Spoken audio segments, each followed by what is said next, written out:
All right, so today we're diving into Anne Michaels's Fugitive Pieces, and we've got these excerpts to guide us, kind of giving us a broad overview and some critical takes on the book. Sounds good. Yeah, I think the aim here is to really unpack what makes this novel so powerful. Nah, What makes it stick with readers and why it's still so relevant. yeah, definitely. And right off the bat, the source we're looking at calls it hauntingly beautiful and deeply moving, Yeah. which really sets the stage right. Yeah, no kidding. It definitely hints at some pretty heavy themes we'll be getting into. For sure. Okay, so first things first, the structure. It's kind of unique, right? We start with Jacob, his survival after World War II, finding refuge in Greece, and this healing journey he goes through with Athos Roussos. Right. But then, boom, we shift to Ben in Toronto, and his life gets completely intertwined with Jacob's story through his poetry. So, like, Yeah. huge geographical and time jump. What do you make of that? Oh, it's absolutely crucial to how the novel works, I think. It really underscores how much the past can influence the present. You have Jacob finding solace in nature in Greece, which is such a powerful image of recovery. Yeah. And then Ben grappling with this inherited trauma from the Holocaust, even though he didn't experience it firsthand, Yeah. makes you think about how deeply these collective memories can shape us.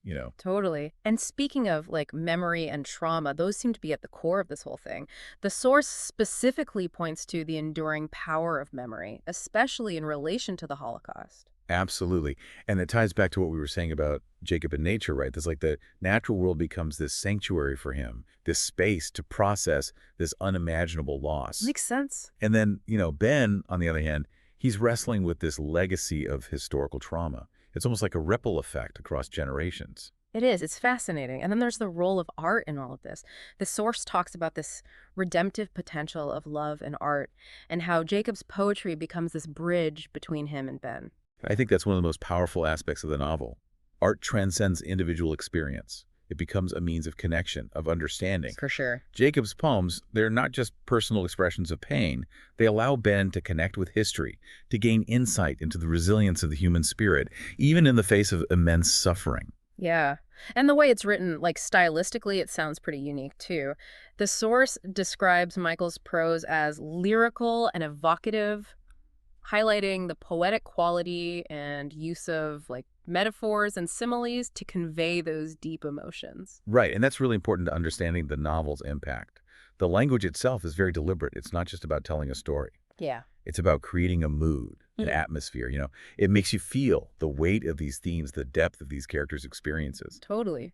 But source also mentions that this style can make the language feel, I don't know, maybe a bit dense or poetic at times. Yeah, it's definitely not a light read. It demands your attention.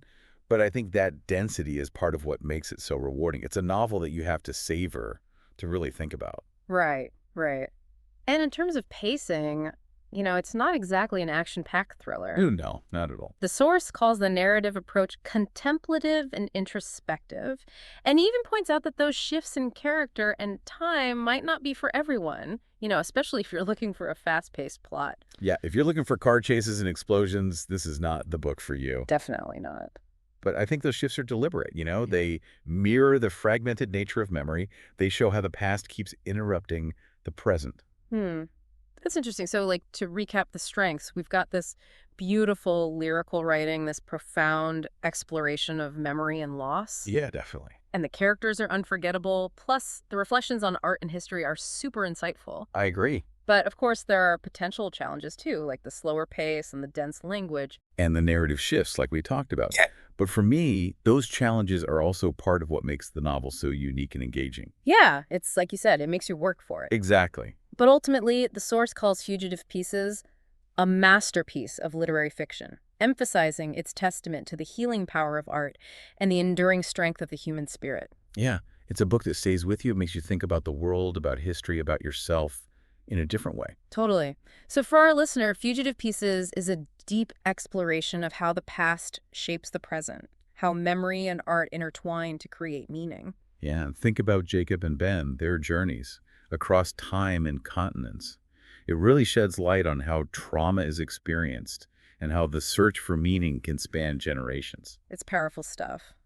And finally, this exploration of fragmented lives and the lasting power of connection, what does it make you think about in terms of your own relationship with history and the stories that shape us? Thanks for joining us for this deep dive. You're welcome. It was a pleasure.